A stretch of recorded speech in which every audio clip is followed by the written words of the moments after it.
واتقوا اللہ حق تقاتہ. اب یہاں پر ہمیں غور کرنا ہوگا کہ تقوی کی حقیقت کیا ہے. اگرچہ ہم آیت البر کے آخر میں پڑھ چکے ہیں اولئک الذین صدقوا واولئک هم المتقون،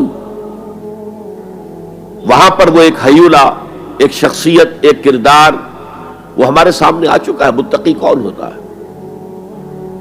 لیکن یہ موقع مناسب ہے کہ یہ لفظی معنی اس کے کیا ہے. عام طور پر جو ترجمہ کیا جاتا ہے اللہ سے ڈرو، یہ اچھا ترجمہ نہیں ہے،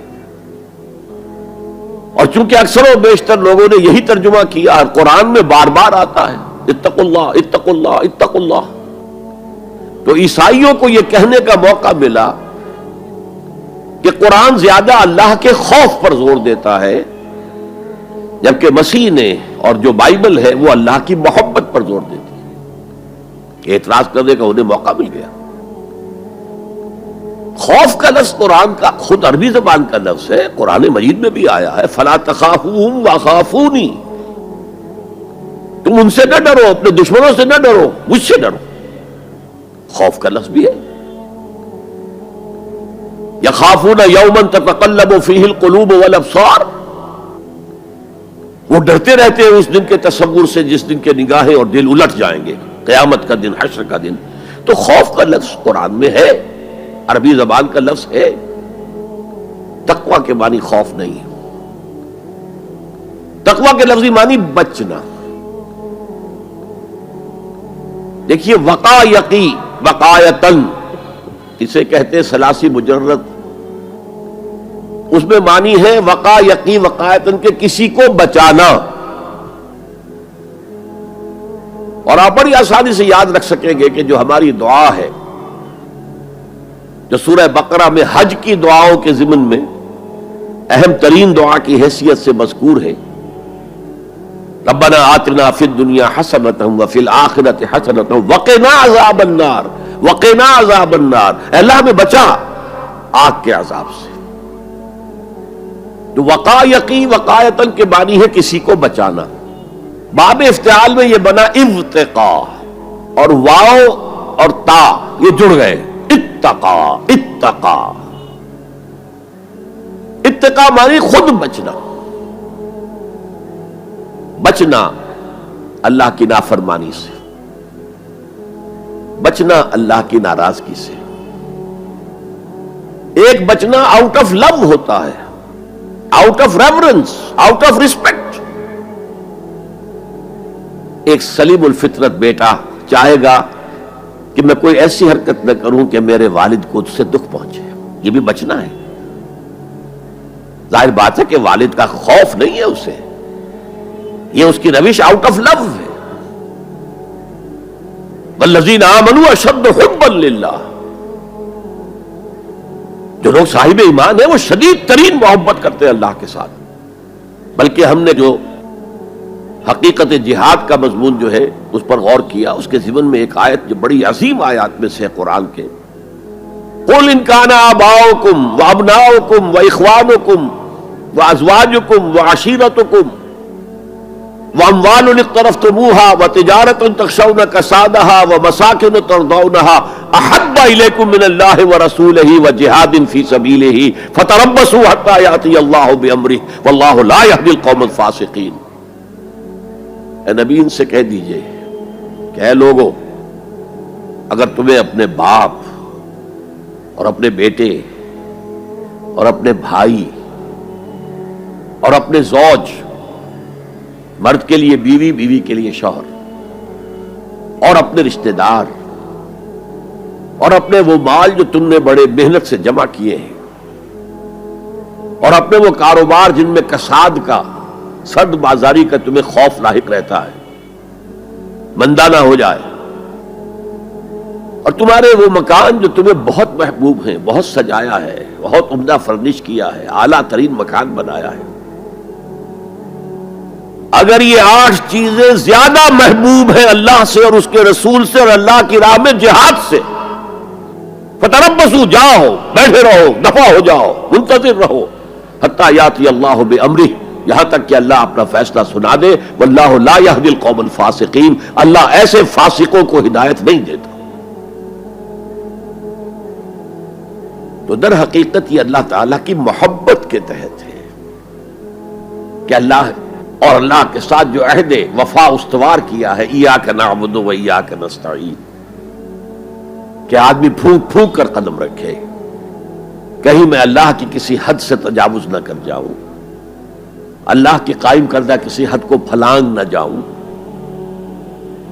کہیں ایسا نہ ہو کہ شریعت کا کوئی حکم میں پامال کر دوں. پھونک پھونک کر قدم رکھنا. لو سانس بھی آہستہ کہ نازک ہے بہت کام، آفاق کی اس کارگہ شیشہ گری کا. اس روش کا نام تقویٰ ہے. دنیا کا تقویٰ یہ ہے، آخرت کا تقویٰ یہ ہے آگ سے بچ جانا. نتیجہ ہے واتقوا النار الذی وقودها الناس والحجارہ، بچو اس آگ سے جس کا ایندھن بنیں گے انسان اور پتھر. یا ایھا الذین آمنوا قوا انفسکم واہلیکم نارا، اہل ایمان بچاؤ اپنے آپ کو اور اپنے اہل و عیال کو آگ سے.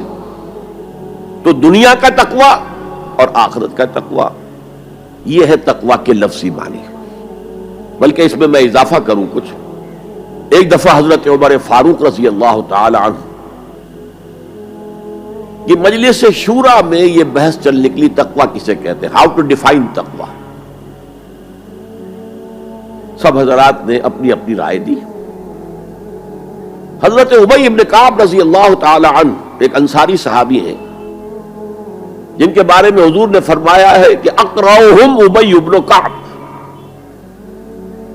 میرے صحابہ میں قرآن کا سب سے بڑا جاننے والا ابی ابن کعب ہے.